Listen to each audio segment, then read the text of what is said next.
Татарча әни, гагаузча ана. Һәр кеше өчен иң кадерле булган бу сүз тәрҗемәсез дә аңлашыла. 6 яшьлек Эльмира, 4 яшьлек сеңлесе Эвелина белән күп милләтле гаилә әгъзалары. Өйдә нигездә рус телендә аралашсалар да, әниләре гагаус кызы Марьяна татар һәм ана телләрен онытырга юл куймый. Молдавия Республикасының Гагаузия автономияле территориаль берләшмәсендәге Чадыр-Лунга дип аталучы кечкенә шәһәрчектә туа ул.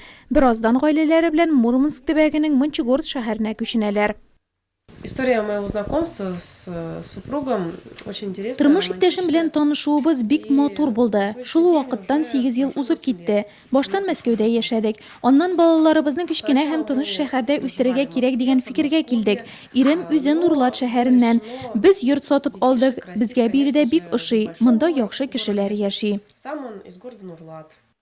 Тормыш иптәше белән танышу тарихы чаңгы шуудан башланып киткәнгәме, бу гаиләдә кышкы спорт төрләрен бик яраталар. Эльмира белән Эвелина нәни фигуристлар. Тинкәй балалар бакчасына һәм Ледок боз сараена йөриләр. Тимер аякны киеп, өйдә күнекмәләр ясарга яраталар. Балаларга тиешле үсеш бирү, тәрбияләү өчен Нурлатта мөмкинлекләр җитәрлек ди, төрле җирләрдә яшәп караган Марьяна.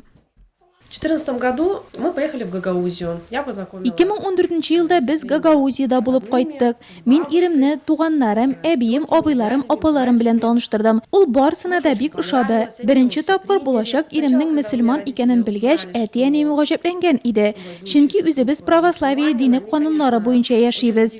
Телләребез бик охшаш. Төрле диндә булсак та, бу мөнәсәбәтләребездә чагылыш тапмады. Без ике дин, ике милләт гореф-гадәтләрен дә үтәп, стату яшибез.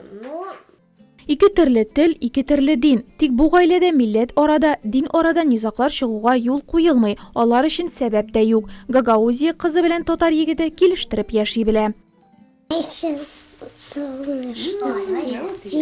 Улетающие тучки, потому что мамин день, праздник самый лучший.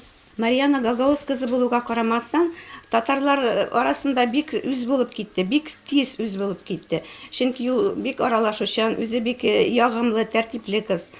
Улымны да бик ярата, улым да аны бик ярата. Без аны хөрмәт итәбез. Марьяна шулай татарчага өйрәнә башлады. Гореф-гадәтләрне саклыйбыз, әйе. Бергәләп үткәрәбез бәйрәмнәрне. Марьяна безнең коллегабызда. Тамашачыларыбыз аны Нурлат телевидениесендә вести тапшыруын алып баручы буларак хәтерлидер. Корреспондент Марьяна татар телендәге текстларыбызны рус теленә тәрҗемә итүне бернинди авырлыксыз башкарды. Гагаус һәм татар теленең охшашлыгы зур ди ул. Ай кызым җырын гына тыңлап карагыз. Ай кызым, кызым, кызым, кызмыцыз, benim kızım, seni ister bir çubak. Vereyim ona. Узган елда Нурлатка Гагаузиянең нәкъ менә Марьяна яшәгән Чадыр-Лунга шәһәреннән кунаклар килгән иде. Ике шәһәр арасында туганлык һәм дуслык җипләрен ныгыту турында килешүгә кул куелды. Әлеге сюжетны төшерергә без районыбыздагы бердән-бер Гагаус кызы Марьянаны җибәрдек. Тиздән районыбыз аны делегация составында Татарстан Республикасы халыклары съездына юллый. Мне посчастливилось в Нурлате поработать на местном телевидении. Мин Нурлатта җирле телевидениедә эшләп алдым. Күптән түгел генә мине Татарстан халыклары съездына делегат итеп сайлауларын белдем.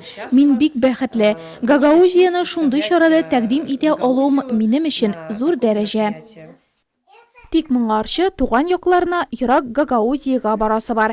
Әбисе Вера Арманжи оныгын 90 яшьлек юбилеена көтеп кала. Марьяна Сафина аннан Гагаус милли костюмын алып кайтмакчы. Татарстан халыклары съездында Нурлат кызы үз милләтен шулай тәкъдим итәргә җыена.